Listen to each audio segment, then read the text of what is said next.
আমি কি খাইতে পারি যে ট্যাবলেটের সাথে বেশি ক্যালসিয়াম থাকে, সেইগুলো জানা দরকার না?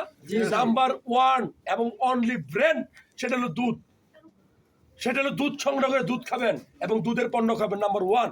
নাম্বার 2, গরিবের খাবার, সেটা হলো কলা খাবেন। নাম্বার 3, সেটা হলো কাঁচা পেয়ারা খাবেন। কাঁচা পেয়ারা চামড়া সহ খাবেন।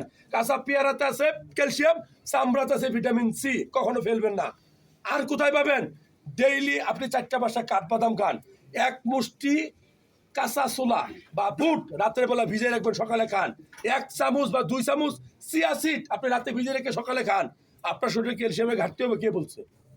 হইলে হবে আপনার কারণে, কারণ আপনি অতি ভদ্র মানুষ। আপনি মানুষকে দেখান আমি মাংস খাই, হাড্ডি খাই না, আমি মাছ খাই, কাটা খাই না, মানে সাধু, জল খাই, মাংস খাই না। আরে ভাই, মাছের কাটাতে থাকে সবচেয়ে বেশি ক্যালসিয়াম, আয়রন, সেটা আমরা ফেলে দিই। মাছের হাড়েই থাকে সবচেয়ে বেশি অস্থিমজ্জার ভিতরে আয়রন, ক্যালসিয়াম, সেটা আমরা ফেলে দিই। আর আমরা বাজার থেকে পায়া কিনি, নলি গরুর পা খাইলে ক্যালসিয়াম হয়, এটা কিনা এমন দাম বাড়াইছি। আগে খাইতাম 150 টাকাতে, এটা 1500 টাকা, ঠিক না? ঠিক।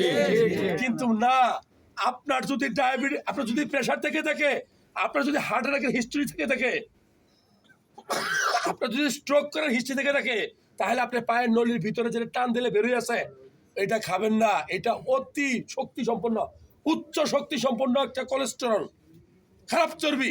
এটা খাইলে বরং আপনার হার্ট অ্যাটাক হতে পারে। ক্যালসিয়াম ওইখানে হাড়ের ভিতরে আছে। আরে ভাই, ক্যালসিয়াম সবচেয়ে বেশি খুব সহজেই পাবেন কোথায় আমি বলি। আপনি চিয়া সিড খান, আপনি কাঠবাদাম খান, আপনি বুট খান, ছোলা খান, আপনি কলা খান, আপনি পেয়ারা খান। আপনার যে ওই পায়ে খাইতে ওইরকম না বিষয়টা। আমাদেরকে জানতে হবে যে কোন জায়গায় খাবারটা থাকে। আমরা একটা খাবারের কথা বলবো যেটা গ্রামগঞ্জে আপনারা ফেলে রাখেন, সেটা রক্তশূন্যতা রোগে পূরণ করে।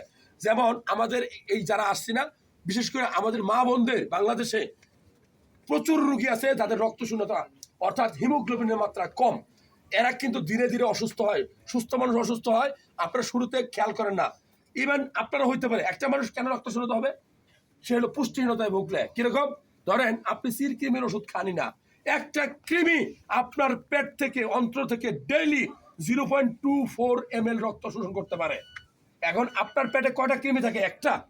শত শত হাজার হাজার, তাহলে কত রক্ত সে শোষণ করে নেয়? তাহলে আপনার উচিত হবে এরকম অ্যাডাল্ট যারা আছেন, বছরে অন্তত 2 দিন, মানে 2 বার ম্যাবেন্ডাজোল ট্যাবলেট 100 মিলিগ্রাম সকাল বিকাল 3 দিন খাবেন।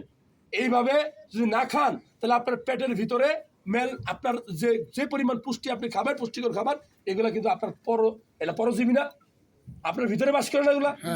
আপনার আপনি যা করেন আপনার ভিতরে বাস করে।